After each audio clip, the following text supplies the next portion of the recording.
Good morning and welcome to Sophy Ridge on Sunday.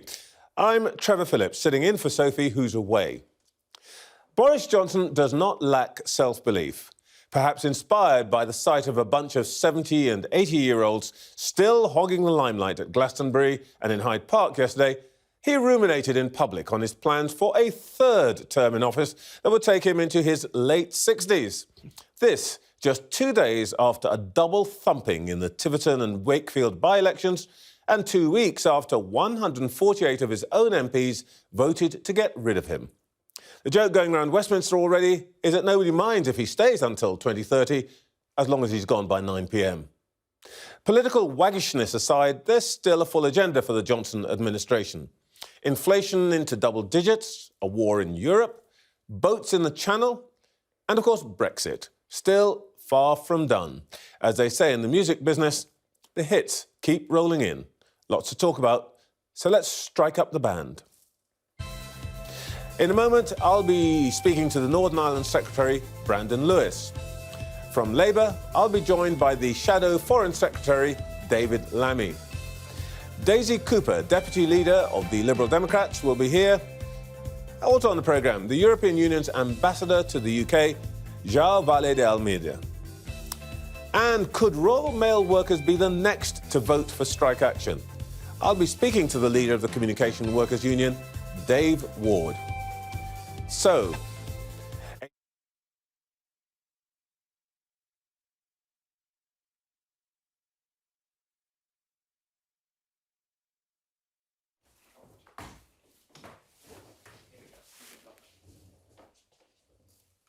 a bruising week for the Prime Minister and his party. Let's see what plans they have to address those big issues. Joining me now is the Northern Ireland Secretary, Brandon Lewis. Good morning, Mr. Lewis. Good morning. Can we save everybody a bit of time and just agree that you took a major beating in Tiverton and Honiton? Yeah, there were a bad set of results for us. That does happen sometimes mid-term. There's no denying it. It was a set of results we've got to look carefully at and learn from. Your party chairman, Oliver Dowden, resigned in the early hours of Friday morning, saying that somebody has to take responsibility. Prime Minister said again and again that he takes responsibility for everything that happens on his watch. Why is he still there? Because actually, I think one of the things we've seen in the last couple of days is his zest and his enthusiasm and determination to deliver for the country.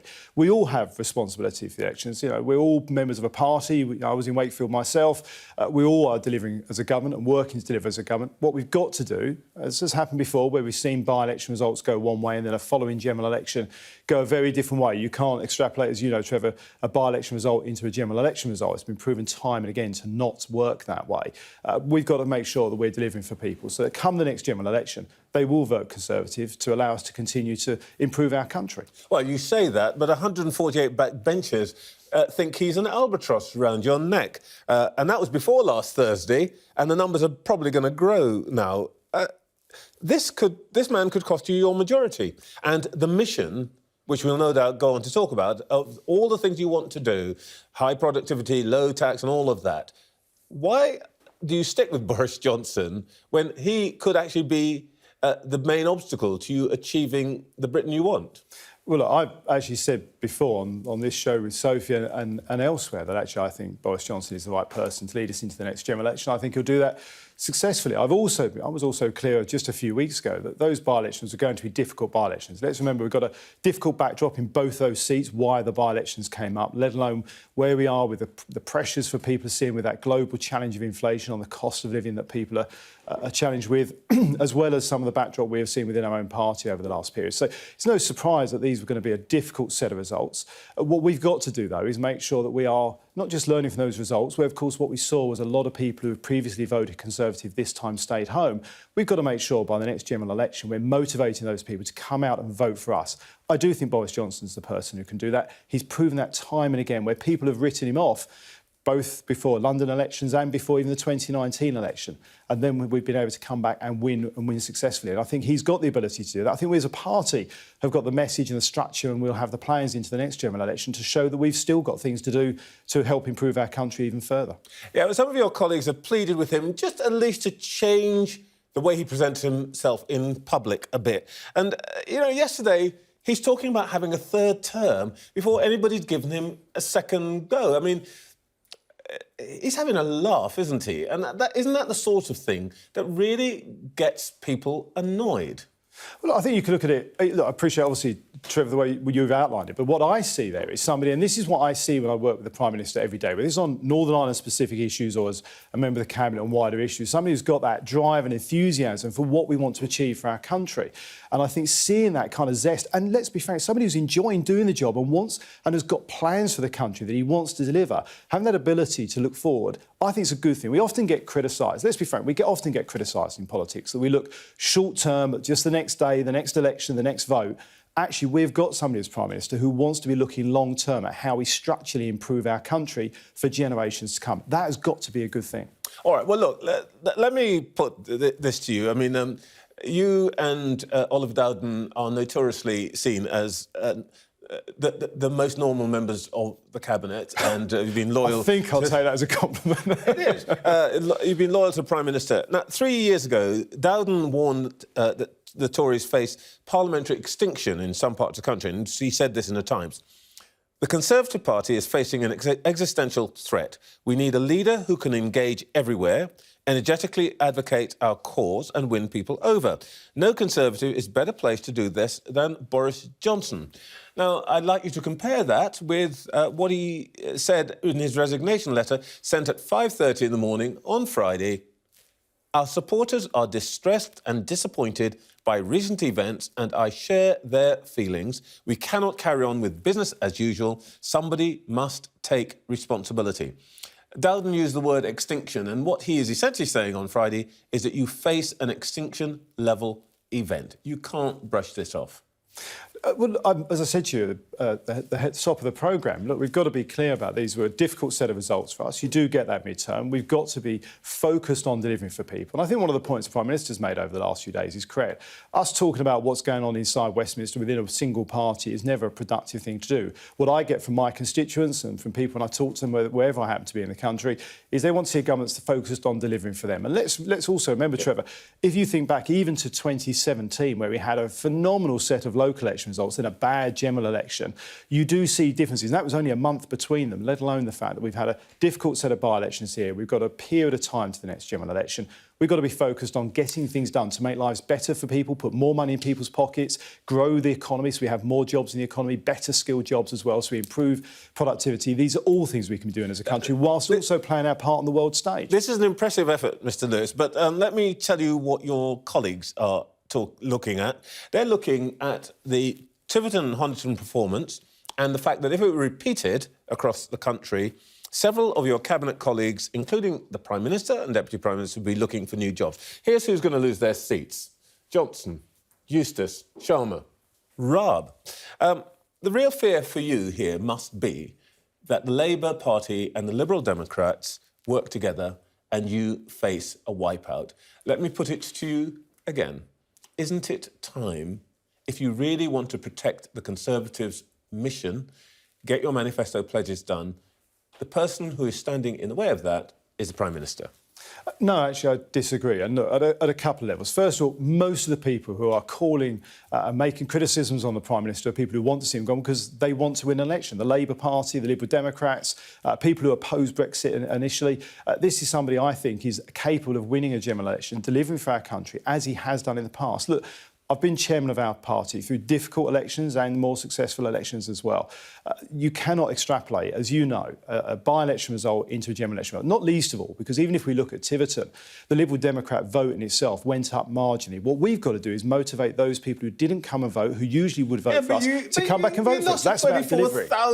Yeah, and as I've said to you, Trevor, I'm not underscoring that's a bad result. What we've got to do is encourage and give a reason to those people in a general election to come back and vote for us. That's about delivering over the next year or two, and then about showing that our plans for the following Parliament are exciting plans to take our country forward. And Boris Johnson's the person who can do that. All right, before we get on to those exciting plans, let me just have one last bash at that. This Prime Minister says he's now thinking about his third term. Would you have felt happier if he'd said yesterday that, as Tony Blair did, more or less, in 2005, that he wants to be clear that this next election will be the last he will lead the Conservative Party into, and after that, he's gone? No, and David Cameron did a similar thing. And if you remember, there's a huge amount of furore around that afterwards. What I want is a Prime Minister who is not thinking about the next few months, but is thinking about that long-term change we need in our country. So you're happy that he'll be going on and on, as they say? Look, I'm very clear. I want our country to have a Conservative-led government for a very, very long time. I want a Prime Minister who's looking at the long term and doing so with enthusiasm and focus. That's what we've got in Boris Johnson, and that's why I support him and will continue to. All right. Well, look, let me give up on that one to some extent and take the Prime Minister's point that he thinks people are heartily sick of hearing about him, and what they really care about is policy on jobs and cost of living and so on. So let's talk about how you're doing on all of that. Strikes this week. There's probably more coming down the track. Is there any resolution to the rail dispute in sight? Well, I hope there is. Obviously, this is an issue between the employer and the unions. But I think for people across the country who want to see a resolution to this, people are being disrupted, getting to school, getting to medical appointments, getting to work. That isn't good for the railways even, where we've seen this roughly 25% drop in use of railways through COVID, as people have had, obviously, pressures of COVID and coming back to work and change of how they work. Having further pressure on that, where people start to see the railways as unreliable, is not a good thing for the railway, particularly where we want to encourage people to be using public transport. So I hope we do see an end to this. And I think that's what's in the best interest of the country as well. You say you hope you want to see an end to it. And your colleagues have been saying this week the negotiation has nothing really to do with ministers. It's between the employers and the unions. Would it be helpful if there were less colourful language from some of your colleagues? Grant Shapps accused the unions of, I'm quoting here, gunning for a strike called under false pretences. You're trying to turn an industrial dispute into a political showdown, aren't you? No, but equally, I think it is right that we as government ministers are very clear and give a guide to the public about what we think on these issues that affect them. This is a government, of course, that's investing £96 billion into rail infrastructure. We supported the railways. And actually, all of us, Trevor, you, I and everybody watching this programme, put in support worth about £600 per household into the railways through COVID to keep them going. So I think it's right that we are airing the opinions we hear from our constituents and as a government around why this is the wrong thing to do. We should not be having a strike. We should be seeing this. But aren't you just giving Mr Mick Lynch, the railway workers' leader, the opportunity to make the point that he constantly makes, that this is really nothing to do with the employers and that the government's ministers are pulling the strings? So every time Mr Shapps gets into it, Mr Lynch smiles and says, tell you who's in charge here, but they won't talk to us. Well, look, I think you can see it's factually not true. It's the union that's calling the strikes. They're meant to be negotiating with the employers. We as a government are the ones putting this record levels of investment into the railway services and improving it, modernising it. And I think it is right that we're clear with the public. As I say, when we've seen this 25% drop, we're seeing more and more people who do use the railways using them in a way that uses their mobile phones, etc. So you've got some of those ticket offices now issuing less than one ticket an hour. That isn't a way to run a modern railway. And it's right that we're putting the investment in to support that change. But you do. You're doing it again, you know. You've just done it. You've just started to express a view about what should be a subject of negotiation. No. And all that. What I've just outlined to you is a factual position of where we are with the railways and the development with the railways, and the government's in massive record levels of investment, billions and billions of pounds to improve our railways for people's use in the future. For people to use it, they need to be confident in it. That means it needs to be reliable. That's partly our investment, but it's also the unions making sure that the railways are running and trains can run on time. All right, there's more coming down the track. British Airways have voted for a strike. Postal workers, teachers, doctors, even barristers.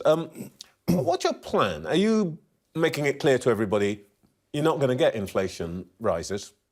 Well, look, we have been very clear. We've got to be very conscious and careful. This is about taxpayers' money and making sure we're not doing things that further drive inflation. If anything, we want to be looking at what we can do to hold and pull inflation back to more reasonable levels. This is a global challenge. We're seeing countries all over the world with these pressures on inflation. We've got to make sure we're not doing things that further drive that, at the same time as recognising that we as a government want to do everything we can to support people. But of course, this is all taxpayer money, and it's right that the Chancellor looks at that very, very carefully. So to be clear, none of these people is going to get an inflation level pay increase, none of them is going to be in the 7 to 9% range. Well, there's a whole range of decisions for different sectors, and we saw nurses obviously last year got a pay rise. But look, let's be very clear, Trevor. We're looking at a structure. So, for example, with the RMT and the railway workers, the median wage in that sector is about £44,000. We're seeing train drivers on 56 and even 70,000 with overtime, compared to an average wage of 26,000. I don't think many people will feel barristers are particularly underpaid. I say somebody who qualified as one a long time ago. So I think we've got to be clear about doing what is right for the country as a whole and being careful with and looking carefully at how we spend taxpayers' money. All right, well, let's look at the country as a whole. Energy costs up, food costs up, taxes up. The increases in pension and wages are about to be wiped out by this double-digit inflation.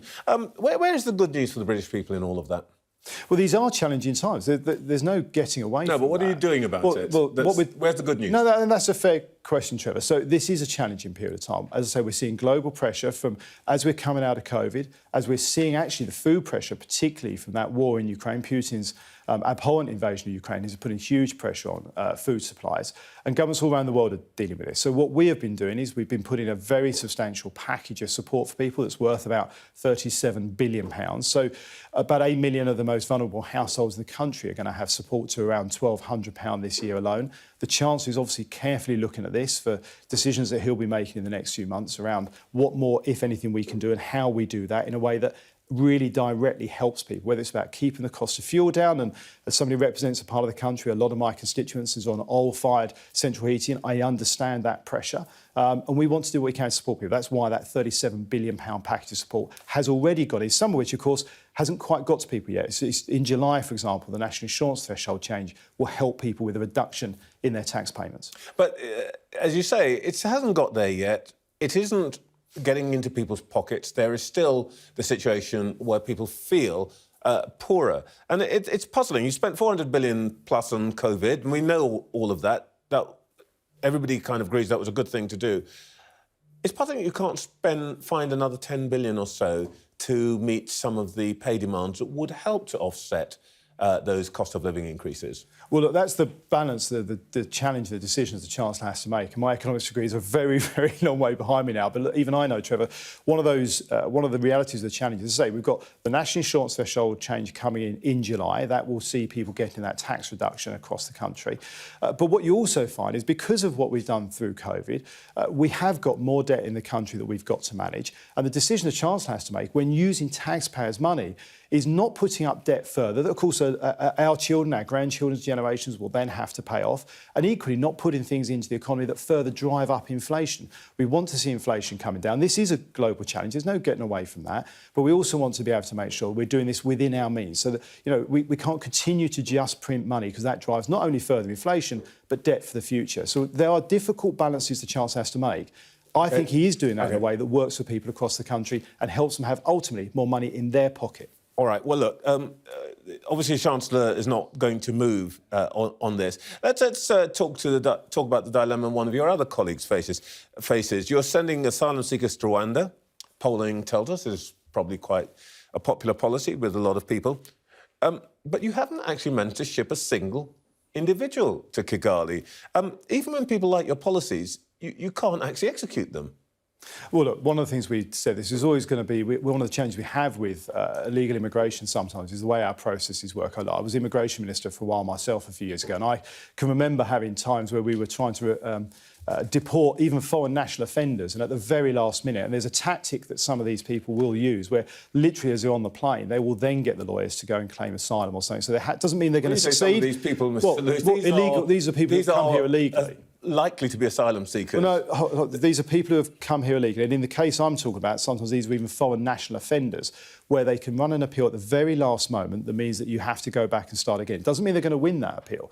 And it is right that we have brought in place a policy, and I think the Home Secretary and the Prime Minister deserve great credit for bringing forward a policy that is actually very clearly seeking to break the business model. You've got the policy, but you haven't actually done it. And there's no sign you're going to be able to do it. Well, first, we have brought the policy, and you're quite right. The courts have decided that we've got to go through this process of this appeal. They haven't said that what we've done is wrong, and I'm confident eventually eventually we will see people moving to Rwanda. And it is right, of course, that when people come to this country, they do it in a legal means. It's not people putting people's lives at risk, and importing means that people who are here legally can get the proper support that they need. OK, look, I'm really trying to find out when you're actually going to get going on doing things. Now, there's an interesting thing... Well, hold on. So, Trevor, just be clear. We have got going on this. It's not the government that has prevented this flight from going back to Rwanda. That's a court decision. OK. Let's deal with another issue, which is now the business secretary's business. I understand now that the government is considering putting new tariffs on import and steel. And that will mainly affect some developing countries. Now, this isn't... First of all, is that true? And secondly, if it is true, that's not very friendly to the developing countries who want to export their steel. And for a global Britain, which needs all the friends it can get, it's not very smart foreign policy, is it? Oh, well, we are a global country. You know, as you've seen, we've been working with partners around the world, not just on Ukraine, but on trade deals as well. And one of the things that the Business Secretary, the Chancellor, the Prime Minister have to look at all times is getting the balance between how we trade with our international partners and also making sure we're giving the best opportunity to UK-based industries and businesses to be able to grow, to be sustainable and to deliver and create security in supply, whether it's for food, whether it's for energy and infrastructure here in this country as well. So, look... New tariffs on steel could be a possibility. I'm not saying... Look, I'm not saying they could be, I'm not saying they won't be. I'm saying, as a government, we are always looking at what we do to get the balance right between our international trade, our work with our international partners, and what's right for the UK. OK, look, let's deal, fine, if I may, with your own territory. Any progress on resolving the differences over the Northern Ireland Protocol yet? Well, we're going to have the legislation will be brought in for what we call second reading. The debate will be in Parliament tomorrow. The Foreign Secretary and myself will be leading that work through Parliament tomorrow. So, look, I think that is the start of seeing a resolution to the problems around the Northern Ireland Protocol. That is going to resolve the very issues that have been so detrimentally affecting You're going to resolve it by killing businesses.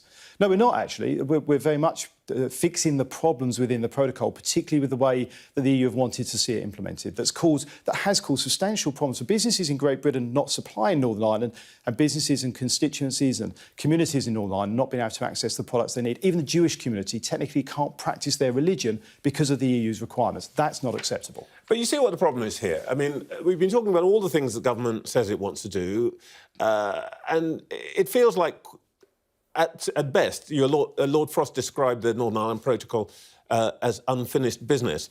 You got Brexit done, but you didn't, actually. And your answer to the failure of the policy seems to be to abandon the deal that you yourselves signed. So even where you've won, even where you've got the policy, this government seems to be ready to snatch defeat from the jaws of victory. I mean, it's a government in paralysis, isn't it? Well, two things in that, Trevor. Look, first of all, I think that's a very unfair and a misrepresentation of the reality of the protocol. The problem with the protocol is the way the EU wants to see it implemented.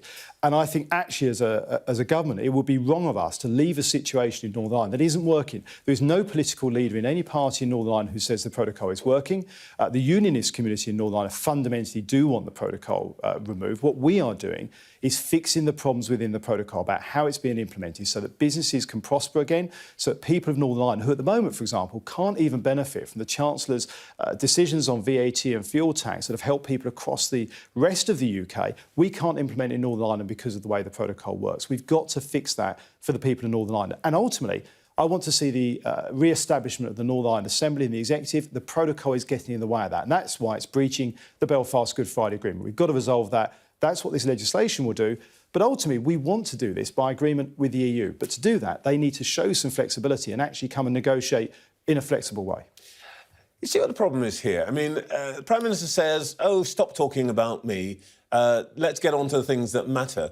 But on almost everything, and I don't challenge your goodwill on this, but on almost everything you've said to me, yes, we've got plans, yes, it's going to happen, but it's all jam tomorrow, not delivery today. And isn't that the real problem of a Johnson administration, that talks a great game, but we're still to see the results on any of these things, and we haven't even talked about levelling up?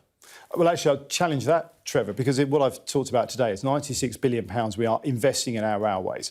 With the £37 billion we have already putting in to support people. And with the Northern Ireland Protocol, it's about actually fixing the issue around what the EU have put in place. We are doing that. And in fact, we'll be in Parliament moving that legislation tomorrow, in the next 24 hours. So we are very much getting on with the job. Brandon Lewis, thank you very much indeed. Thank you. Sir Keir Starmer should have been cheered up by his party's win in Wakefield this week, but he's got some problems of his own. Several members of his shadow cabinet ignored threats of disciplinary action to join the picket lines at railway stations. He's under investigation by the Durham police, and he's said that he will step down as Labour leader if he's fined for breaking COVID regulations. Well, joining me now is Labour's Shadow Foreign Secretary, David Lammy. Good morning, Mr Lammy. You had a good result in Wakefield. Does that mean Labour's on course to form the next government? Well, the result represented a 12.7% swing from the Conservatives to Labour. You know, Trevor, that we won't be forming the next government unless we persuade people not to vote Conservative and to vote Labour. That's what happened in Wakefield. And if that result was replicated across the country, I would be Foreign Secretary. Labour would, in fact, be forming the government. So it was an excellent result. We need to win in those so-called red wall areas, seats that we lost in 2019. We need to pick up right across the country. Very pleased with that result on Thursday. Well, it's great in theory, isn't it? And I think you acknowledged there that though it's a boost, the chances of that happening nationally in every constituency don't look so good. For example, in Tiverton, you came second there in 2017 and 2019. This time, the Conservatives were defeated largely because you lost your deposit. It doesn't look to me from these results that actually you are on course for that victory. Trevor, we did well in the local elections. We did well in Wakefield. The Tories lost in Tiverton. And yes, of course, there were Labour voters there that lent the Liberal Democrats their votes so that they could see the back of the Conservatives right across the story. This cycle, this Wakefield result, Tiverton, and in fact the local elections, are people turning away for the Conservatives. So the story of the night was this is a very, very sorry night for the government indeed. Labour is on its way back, and it's on its way back for two reasons. One, because we are now the party of change in this country. You've just interviewed Brandon Lewis. It's jam tomorrow and very little today for most people in the country. And two, because we are winning Tory votes, people who voted Tory now voting Labour. That's what we need to do to form the next government, and that is what is happening. Well, you just said a rather interesting thing. You said that people had lent, Labour had lent the Liberal Democrats their vote, which presumably means at general election they intend to cash those votes in and take them back. So what you're essentially saying, and pretty much everybody who is expert in this agrees with this, that what we saw this week was a return of tactical voting.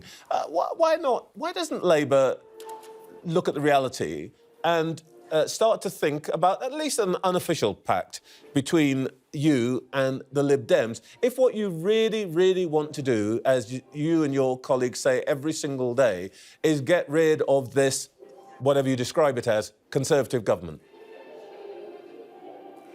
I don't think the voters of Britain want politicians to stitch up deals in the corridors of power. People expect to make their own judgment and decide who they want to vote for.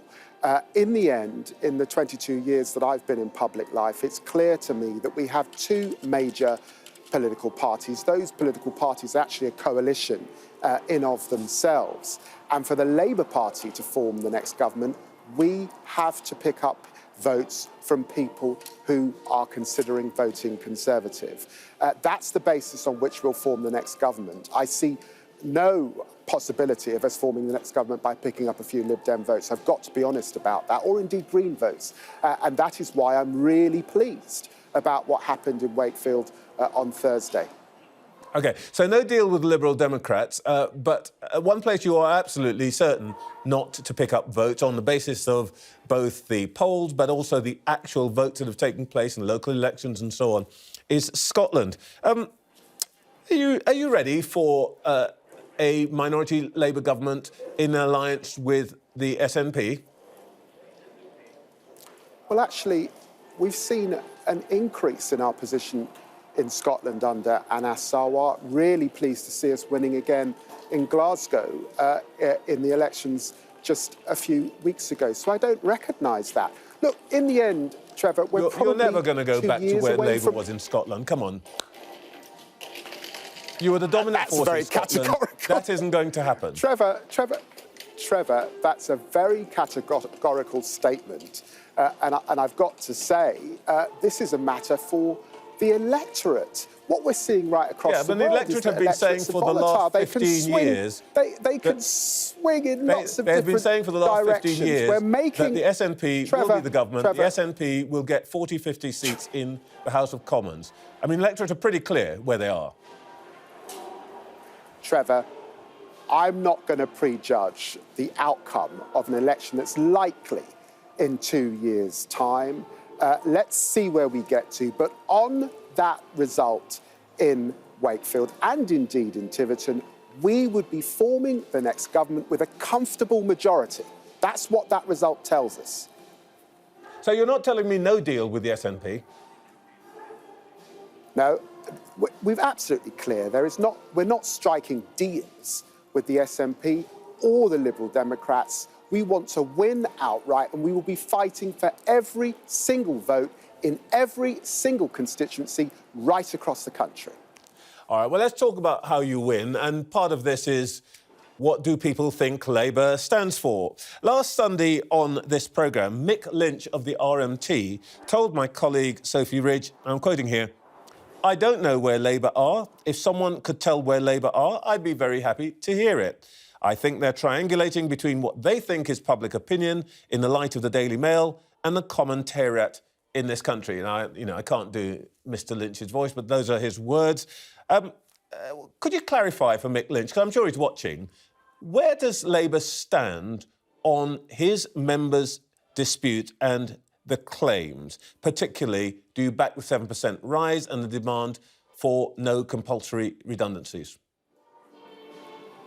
Well, the truth is in the name. We are the Labour Party.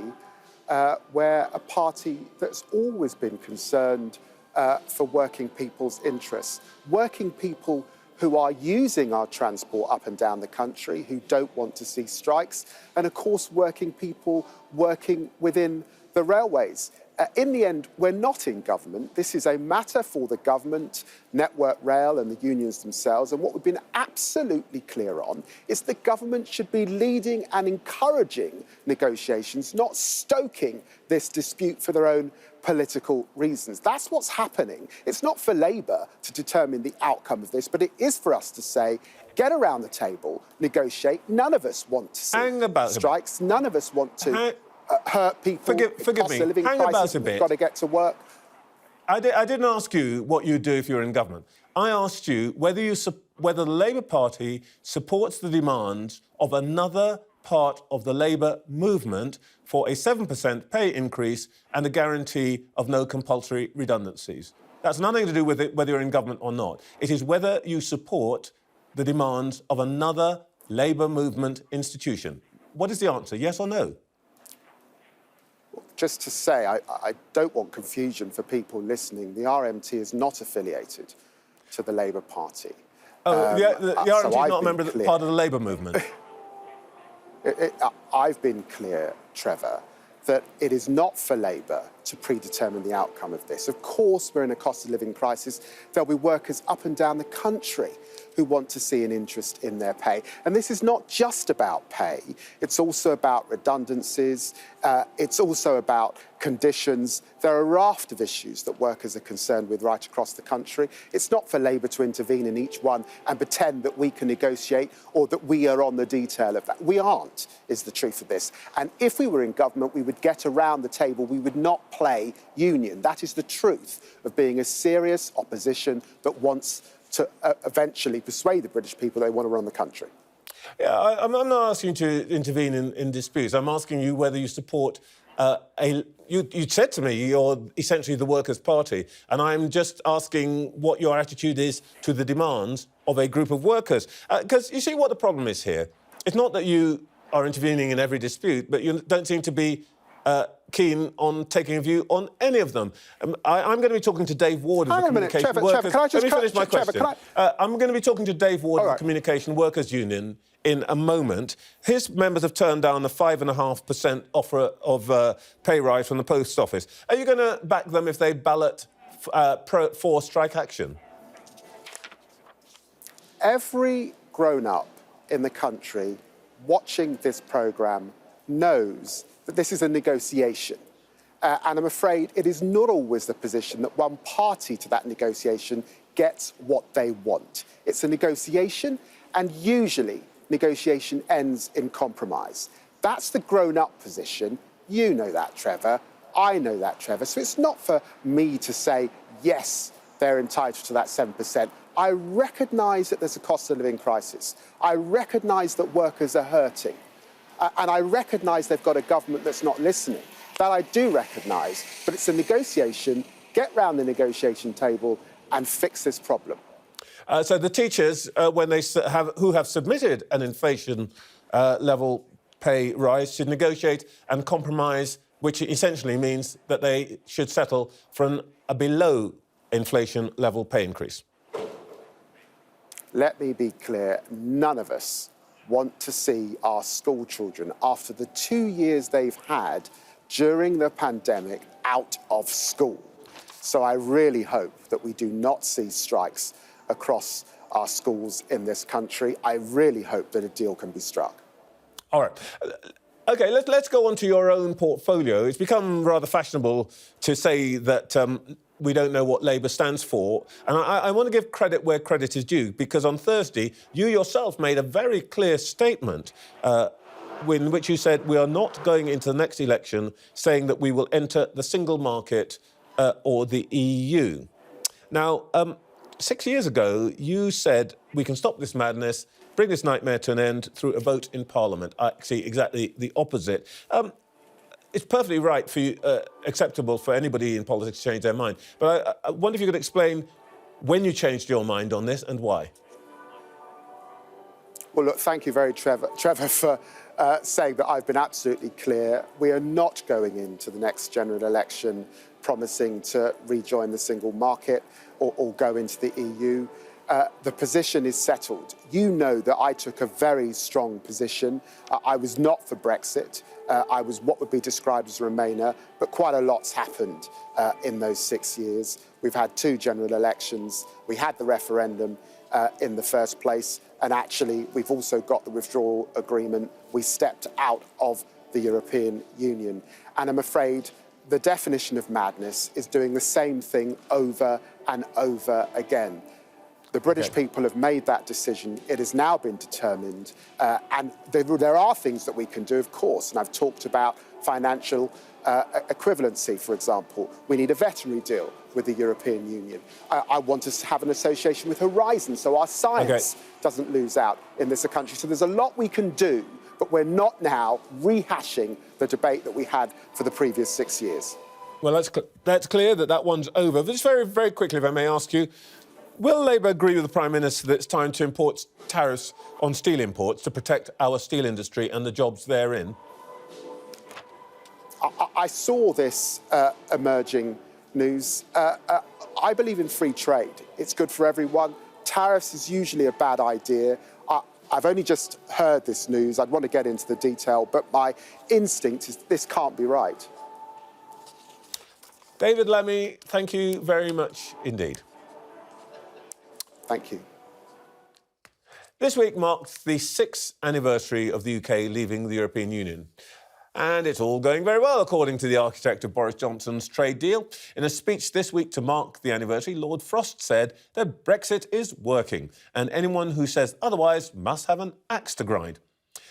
But he did admit that the Northern Ireland Protocol remained what he called unfinished business. Well, let's see if we can get any closer to the finishing line, because joining me now is the European Union's ambassador to the UK, Vale de Almeida. Good morning, Ambassador. Good morning. Any chance that we might be able to resolve this problem? Can you see a way through? We remain very much committed to that. We want to find a way out. I'm afraid the government's track is maybe, probably, unfortunately, a road to nowhere. And we would like to avoid that. When you say it's a road to nowhere, you basically just dismissed what they're proposing. I mean, Mr. Lewis has told us that there's going to be a new bill and he's going to try to deal with the practical problems and so on. Are you just simply dismissing what they've offered? No, we are not dismissing, but we read it very carefully, and we think, to be very frank, we think it is both illegal and unrealistic. It is illegal because it's a breach of international law, a breach of EU law, UK law, and international law. It's a treaty that we signed, ratified, and even went through a general election in this country. We also believe it is unrealistic because it does not provide a real alternative to the protocol. You know, we had long negotiations to trying to sort of square the circle around the problems created by Brexit and the kind of Brexit that was chosen in Northern Ireland. None of us, British side, our side, could find anything other than this platform to try to address those issues. We are committed to find the practical solutions on implementation, but we cannot start talking if the baseline is to say everything we have agreed before is to be put aside. So we're at stalemate, really, aren't we? For the moment we are. But let me say that we are very committed to finding solutions. We've been to Northern Ireland several times. We talk all the time to Northern Ireland stakeholders, as much as we talk to our interlocutors here in London. And I think we found solutions for the problems, or the main problems that we found in implementing this protocol. We are about to reduce, or able and willing to reduce by 80% the sanitary checks, by 50% the paperwork on people. You know, normally if we apply the rules by the book, a lorry that carries different kinds of goods will have hundreds of pages of paperwork. We have reduced it to less than 3 pages per lorry. But there has to be controls, because this is about, as much as protecting the Good Friday Agreement, to which we are very committed, it's also about protecting the single market of the European Union. All right, well, we'll watch this space. Let's turn to one of the biggest stories still, and that is Ukraine. It's announced this week that Ukraine has been granted EU candidate status. Chancellor Scholz of Germany says the EU's got to reform its voting rules before it can admit new member countries. It feels that though it's a great gesture, the likelihood of Ukraine joining the EU anytime soon seems rather small. Well, Trevor, let's pause 1 second about the historic dimension of what we did this week in Brussels, of what our leaders agreed. It not only giving Ukraine, Moldova and Georgia a clear European perspective, meaning you are part of the family, you can be members of the European Union, it was given Ukraine and Moldova candidate status, meaning that from this week they are candidates to join the European Union. There's a long path ahead, of course. If I take my own case of Portugal, a small country in the west of Europe, it took us 9 years to get full membership of the European Union. It implies a lot of reforms. It implies a lot of alignment of policies and structures and legislation and rules inside Ukraine. But the signal we're giving this week is absolutely crucial. If you had asked me a year ago if that will be a likelihood before the invasion, before everything that happened, I would be very skeptical about it. Today, I'm enthusiastic about the prospect of giving our Ukrainian friends who are suffering so much this clear European perspective. Well, you say there's a clear European perspective, but I think you will understand it. Ukrainians are taking this with a little bit pinch of salt when the member states themselves haven't presented an exactly united front. Mr. Macron wants to give Vladimir Putin concessions and is on the phone to him all the time, as far as we can make out. Germany accused of dragging its feet over weapons supplies. You can see why President Zelensky desperately wants to join the EU, but feels maybe the EU is supportive in word, but not necessarily in deeds. We are supportive, but we are also responsible. The last thing I think we should provide the Ukrainians with is false hopes or false promises. We need to be realistic. Accession to full membership will take time. It will take effort on the Ukrainian side. It will also force us to certainly adapt some of our structures, some of our policies in order to, it's a 44 million people country, a large territory coming into the Union. Of course, this requires efforts on both sides. But let me be clear. This was a unanimous decision, and I think it's very important to note our countries have evolved. You named some of our leaders that maybe a few months ago had more doubts than they had this week. So the Union went a long way to address the needs and the requests and the aspirations of the Ukrainian people. You're a diplomat, and I know you would shy away from anything that seemed even mildly critical of any of the EU's members. But over the past week, Gazprom, the Russian gas supplier, it's cut the supply through the Nord Stream pipeline by 60%. Do you think that the Russians could actually undermine EU solidarity because, frankly, the Germans depend on that, the Bulgarians depend on that, and that this is pressure that could crack that solidarity open? Trevor, let me look back to the last few months. If President Putin's hope and goal was to divide us, if his goal and hope was to divide NATO, if it was to divide the UK from the EU on this type of issues, it totally failed.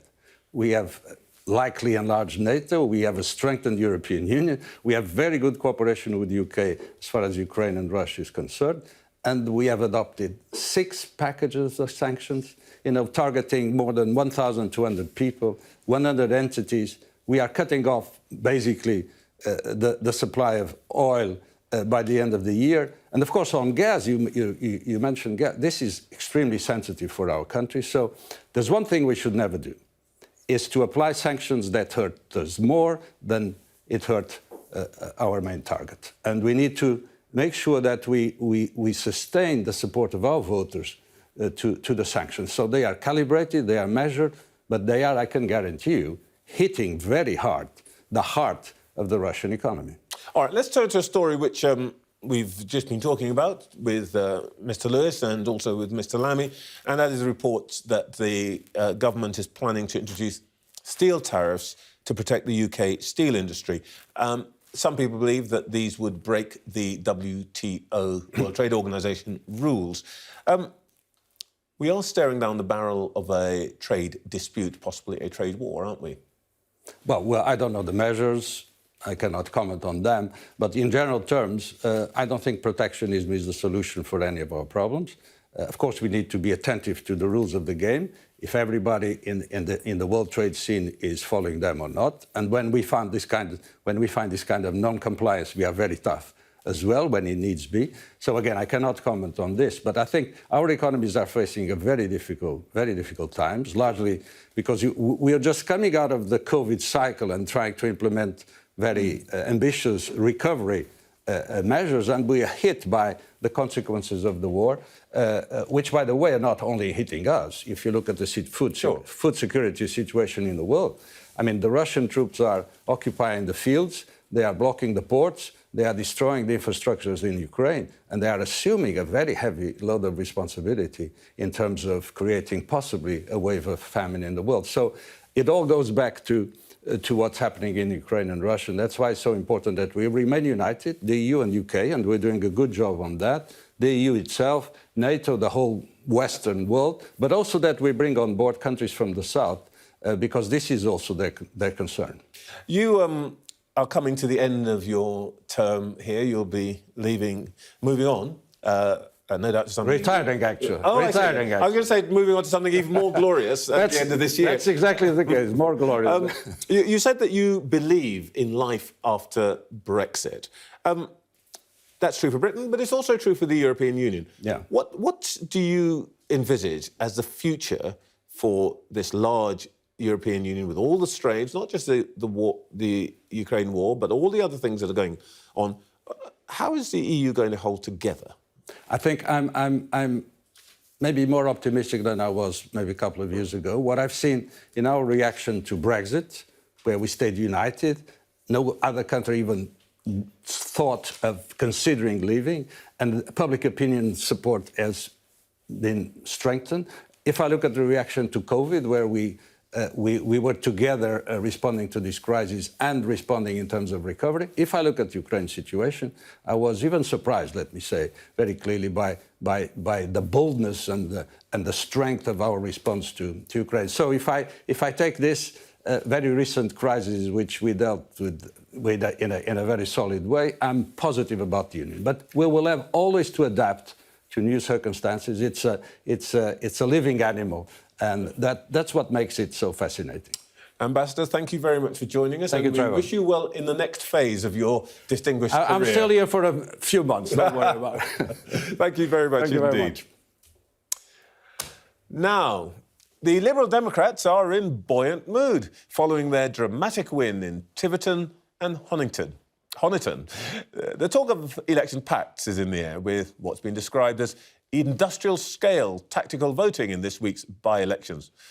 Maybe it's time to prepare for government again. Maybe. Joining me now is Daisy Cooper, the Deputy Leader of the Liberal Democrats. Good morning. Good morning. Congratulations on Tiverton. Your vote share jumped pretty dramatically. It says here by over 38 percentage points. Do you expect to repeat that as a general election? Well, first of all, the result in Tiverton and Honiton was a historic victory for the Liberal Democrats. We have just overturned the biggest majority in a by-election ever in British political history. So, of course, we are indeed buoyant. When it comes to the next general election, we are hoping to win seats off the Conservative Party. We are the key challengers in many places across the country, and we'll be working very hard to win as many of those seats as possible. Yeah, you didn't do it on your own, did you? Actually, you were able to turn that performance because Labour basically went off the pitch and lost its deposit. Well, actually, the reason we won Tiverton and Honiton was because not only did Labour voters lend us their vote, but thousands and thousands and thousands of former Conservative voters who are, quite frankly, sick of a Prime Minister who is breaking the law and a government that has no plan for the cost of living crisis. They also decided to vote for our candidate to be a strong community champion for Tiverton and Honiton. And they chose to vote for us because we are setting out a plan as to how to tackle the cost of living emergency that is facing families up and down this country. Mr Lammy told me a few minutes ago that you should be happy because Labour people lent you their votes, but he implied that they were going to take them back. We've been here before, haven't we? Big Lib Dem wins in by-elections in between, and then the seats go right back.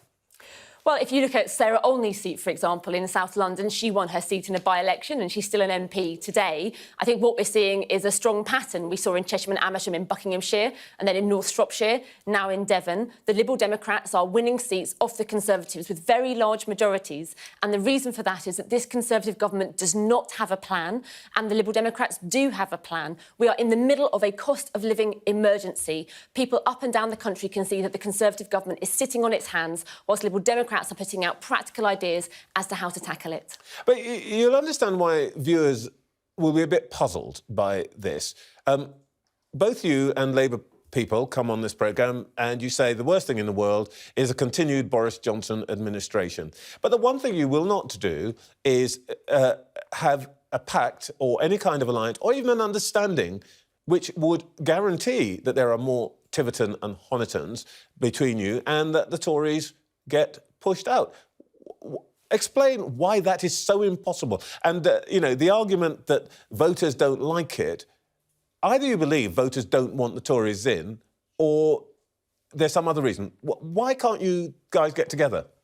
I think there is a really big distinction between a hypothetical situation that may or may not happen in a couple of years' time and the reality of what we're facing right now. As an opposition MP, I can see day in, day out how the inaction of this Conservative government is hurting families in my constituency and around the country. And that is why right now I can look at the Conservative government and decide I want them out of power. I want them out of office. And that's why Liberal Democrats are putting forward these concrete ideas like the windfall tax, like an emergency VAT cut, like a windfall tax on bankers' bonuses. We are the party putting forward these ideas to tackle the crisis that is facing people right now. I didn't hear in that answer a rejection of an idea of an understanding. Well, that's because we're talking about a hypothetical situation. No, it's not hypothetical. Everybody knows that if you did what you did in Tiverton and Honiston, you'd win a lot more seats. You haven't said we won't do it. Well, Liberal Democrats will continue to try and win seats off the Conservatives in areas where we are the key challengers. The fact is, if you look at the last 2 years, things have changed so much. Nobody had expected the pandemic or anything else. We simply can't work out what will happen in the future. All right. Well, let's imagine that there might be a Liberal Democrat component in a future government. You'd have to deal with the sort of thing that's going on this week, strikes. Your transport spokesperson condemned the government for making I think the quote was, no effort to stop these strikes. What would your effort be? How would you tackle this? I think it is extraordinary that with the threat of strikes, and of course there is threats of a summer of strikes as well, in any other time, with any other Prime Minister, a Prime Minister would have used the power of number 10 to get people round the table, to knock heads together and to thrash out a deal. We have a Prime Minister who is missing in action. We have a Transport Secretary who admitted that he hadn't met with the unions for more than a month. I think many people are very sympathetic to the fact that there are people on low incomes who are really struggling with the cost of living crisis, and they recognise that this government hasn't done enough, and they recognise that frustration. But I don't agree with the strikes, but I do think the government should be using its power to get people around the table. So the Liberal Democrat policy is that tried and trusted 1960s policy, beer and sandwiches at number 10, ministers sitting with unions and employers, knocking heads together, getting a deal, which mostly meant the taxpayer funded it. So what we have suggested is that actually there should be an independent public sector pay body that can look at this issue right across the board for the public sector. It works incredibly well with the Low Pay Commission that sets the national minimum wage. I think the same thing could be done for the public sector as a whole. That would take the politics out of this issue and it would get a fair deal for people who are on low incomes and struggling with the cost of living. Daisy Cooper, thank you very much indeed for joining us this morning. Thank you. Well, we journalists love a good cliché, even if it's more than 40 years old. So we've dusted off the summer of discontent as union leaders do battle with employers over pay and jobs. We've had a week in which the rail network virtually ground to a halt. On Tuesday, ballot papers go out to more than 115,000 postal workers over its pay dispute with Royal Mail. Joining me now is Dave Ward, the leader of the Communication Workers Union. Morning, Dave. Morning, Trevor. What exactly are you asking the Royal Mail and BT bosses for? Well, it's about getting a pay rise that recognises the impact of the cost of living crisis. It's also about recognising the efforts that workers, all of our members, we've got disputes going on right across the whole of the union at the moment. That recognises the efforts that have kept these companies going. I mean, the background to this, as well as the cost of living crisis, is the reality that BT posted profits of 1.3 billion last year, Royal Mail 758 million. They paid shareholder dividends of 700 million and 400 million respectively. And I think what's making workers more and more angry is that the CEO of BT, his pay has actually gone up by 32% in the last year. In Royal Mail, the financial director apparently hit all their targets and got 1.5 million, and the CEO's just received a bonus of £140,000. So, people are saying, I think, enough's enough. I want to come to all of that in a moment, but let's talk about what it will mean for people who would be watching this programme. Last week, they couldn't get to work because of the trains. It looks like they won't be able to fly on their summer holidays. So now, actually, if somebody sends them a parcel, they won't be able to get that either. It's pretty miserable, isn't it? Well, I think our job is to represent workers. And what I say to that, to anybody listening to this, is that, we have a simple message, which is, every worker counts or no worker counts. And of course, going on strike is the last resort. We do that when negotiations have failed. And we will be, once we've done our ballots, we've got our BT ballots that we announced the results of on Thursday, as you said, postal workers, over 115,000, will be receiving their ballot papers on Tuesday. We'll be making it public that we want negotiations to resolve those disputes. So the objective is never a strike. But this is a moment, I think, and I hear the message that you said about the summer of discontent. I mean, obviously, the people who are trying to create that image is the government at the moment. And, I think people across the UK have sort of seen through some of these tactics. So what I would say to you is this, is if people look at the financial crisis, 2008, the pandemic, the cost of living crisis, the climate crisis, the only certainty in the UK at the moment, if we don't make a stand for all working people, is that the rich are going to get richer and the powerful are getting more powerful. And that's what we've got to address in the UK, including in how the economy operates. Let's come to that in a second, but am I to understand that you really now expect that BT workers, when balloted, will probably reject any offer that's on the table and that we're heading for industrial action with BT? Well, we didn't get a chance to reject the union rejected their offer. Our members in BT, across BT Group, never got a chance because the same guy who increased his earnings by 32%, Philip Jansen, the CEO, imposed a pay deal of £1,500 on the workforce. In Royal Mail, they've imposed a pay deal of 2%.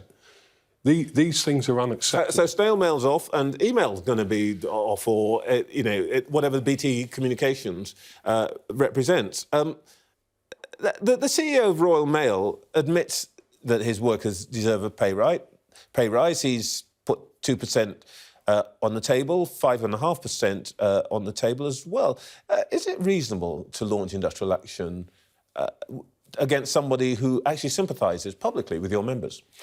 Well, it's reasonable to make a stand for working people, and our members will be the judge of the actions of the CEO. I have a different view of the way that they are behaving at the moment. I think if you look at, it's the same tactics. It's about trying to divide workers. The issues for us at the moment in the UK, and, I repeat this is for all workers in the UK, is that this can't carry on. You cannot continue to talk about levelling up, to talk about modernisation, when all of the proposals that these companies come forward with are actually levelling down the lives and the living standards of working people. It's not acceptable. You're in a slightly different position to some of the others, disputes, teachers and so on, because your people work for a private company. Isn't the problem here that you want these pay demands to be met, but the Royal Mail CEO says he needs to remain competitive in a tight market? And isn't it the case that if you win your demands, people who are going to be happiest won't be your members, but the bosses at DPD, UPS, DHL, FedEx, TNT, and all the competitors, because Royal Mail's prices are going to go up, they are going to soak up the business, and your members will lose jobs? Look, let me be absolutely clear. This is not a debate about affordability.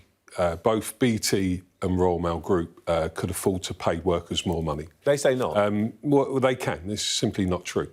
I've just given you the numbers. They choose deliberately to put other arguments on the table. Now, this argument about competition and effectively that we should just accept the race to the bottom, I think that's a point, we've reached a point now where we have to challenge that argument. And that's why the TUC, which hasn't been picked up by the media, is also running a campaign at the moment, which all unions have signed up to, and our union led this campaign, for a new deal for working people and a new social settlement in the UK.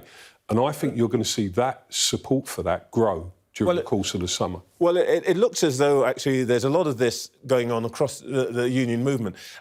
Your colleague, Mr Mick Lynch, who's become a sort of television and social media star, and indeed you, have had some things to say, I think, about the Labour Party's support, or lack thereof, for your dispute. Mr Starmer, Sir Keir, ordered his frontbenchers to stay away from the RMT's picket lines. Some chose to ignore it. And I talked to Mr. Lammy this morning. He wouldn't commit himself on any of the disputes, either the RMT or indeed yours. How do you feel about the level of support you're getting from the Labour Party? Well, first of all, my answer to that is it's time for unions to step up now, community organisations, and run our own campaigns and not rely on any political party to solve our problems. And I think that's going to increasingly be the reality of the situation. When it comes to, the government, I mean, they're picking a fight. They've chosen a side. They're coming out because, like they do on everything, to try and divide working people. I don't think that's going to work. I think they've miscalculated.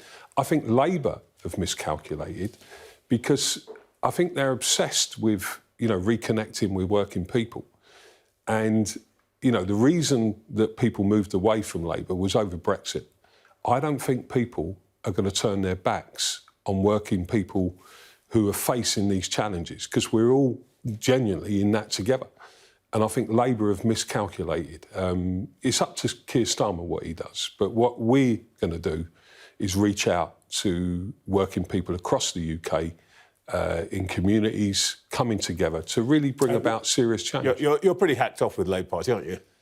I'm disappointed, but I don't let it get us down. I don't rely on... I've been around too long, Trevor, to rely on politicians to solve problems for you. This is a moment where trade unions, community organisations, we all need to step up, and we need to shift the balance of forces in the world of work, in how the economy operates and across society. Dave Ward, thank you very much indeed for your time this morning. Thank you. 2 by-election defeats and the surprise resignation of his party chairman. But it doesn't seem to have fazed the Prime Minister, despite his rather cheerful admission yesterday that he had stuffed up. However, it may well reignite chatter among some Conservative MPs about Mr Johnson's leadership. Joining me now is a Conservative commentator, Tim Montgomery. Good morning, Tim. Morning, Trevor. Boris Johnson said yesterday that he didn't think that there was much chance that he'd be changing his behaviour any time soon, or indeed his psychology. Well, you've worked for him and with him and you know him. Do you agree with his self-assessment? I'm afraid I do think that he seems pretty committed to carrying on as he has done for quite a while. You mentioned, Trevor, that I worked for him very briefly, and it was very briefly. It was just before the 2019 election and just afterwards. And I saw in the brief time that I was working for him an awful lot of dysfunction in Downing Street, a lack of structure, a lack of direction. And I suggested to him, put a proposal to him that he brought in a former White House Chief of Staff or someone who'd run the Australian Prime Minister's office to carry out a wide sort of spread review of how his Downing Street was run, to get ahead of the problems that I could see coming. And he simply wasn't interested in that sort of reorganisation. I think he thrived on chaos in some ways as a child, and he still likes really some sort of chaos around him, really. It allows him to rise above it. And so I'm afraid I don't really see any great potential for a serious change of course. So you are basically saying this is the nature of the beast, and I think you now regard him pretty much as an albatross around the neck of the Conservative Party. Do you think there's anything that can be done to get that albatross to drop? I mean, rather, prayer and repentance are clearly not going to be on offer here, are they? I think the Conservative Party will get rid of the Prime Minister before the general election. I was surprised by the scale of the rebellion in the vote of no confidence that took place, I think, about 2 weeks ago. But the thing that surprised me more was, as I went round Westminster, the Westminster Village, around the Houses of Parliament in the days afterwards, the number of Tory MPs who came up to me or I had a cup of tea with, who'd voted for Boris Johnson in that leadership election, who were nonetheless determined in due course to oust him. Now, some of them had supported him because they weren't aware that they were still waiting for a credible alternative to emerge, which is a huge question. Others are fully aware. You've just had a very interesting discussion with a union leader who is determined to bring chaos, really, to Britain, as other union leaders are. I think a lot of Tory MPs are aware that these next 9 to 12 months are going to be difficult. They don't want the new leader to have to be in place during that period. Better to get the new leader in after then. And so at some point, because of a variety of reasons, Tory MPs will get rid of him. They just weren't sure a couple of weeks ago was the right time to do so. You mentioned there the obstacle in many people's minds that there doesn't appear to be an obvious successor. Can you see one? I can see a number of candidates that would be good prime ministers. And I think nearly all of the candidates... Can you name one or two?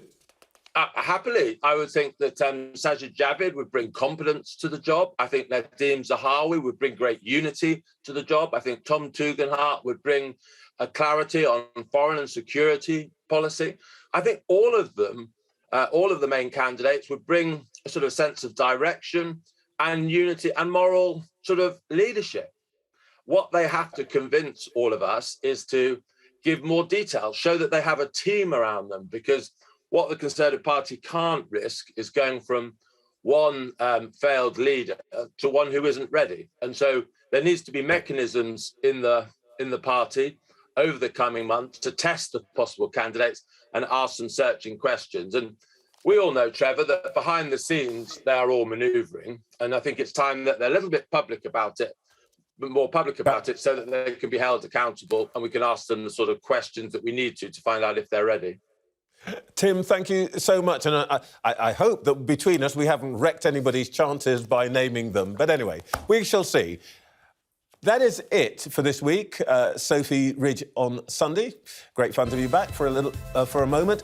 After the break, we're going to run through today's interviews and see what we've learned in the take with our political correspondent, Rob Powell. Stay with us.